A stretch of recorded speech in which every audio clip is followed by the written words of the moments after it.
பிவிக்கு பார்த்துட்ருக்கோம். ஒருவர் 12,000 முதல் 5 ஆண்டுகளுக்கு 8% தள்ளுபடியிலும் அடுத்த 3 ஆண்டுகளுக்கு 10% தள்ளுபடியிலும் முதலீடு செய்கிறார். 8 ஆண்டுகளுக்கு பிறகு அவர் பெறும் தொகையை கண்டறியவும் கேட்டிருக்காங்க.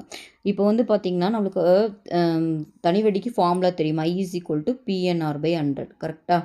இதில் ஃபஸ்ட்டு பி கொடுத்துருக்காங்க 12,000. இதை ஸ்ப்ளிட் பண்ணி போட்டிருக்காங்க. மொதல் 5 இயர்ஸ்க்கு இன்ட்டு என் வந்து 5 இயர்ஸு.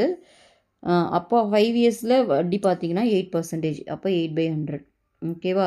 ப்ளஸ் நெக்ஸ்ட்டு இதே 12,000 வந்துட்டு அடுத்து 3 இயர்ஸ்க்கு பர்சன்டேஜ் பார்த்தீங்கன்னா 10%.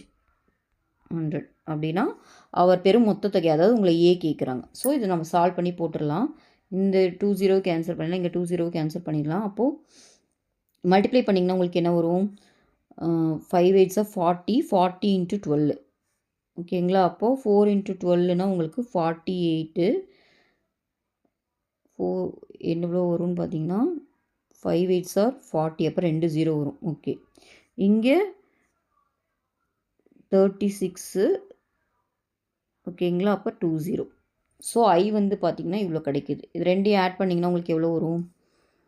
4,800 + 3,600 ஆட் பண்ணிங்கன்னா 0 4 8,400ன்னு வருது. வட்டி மட்டும் உங்களுக்கு 8,400.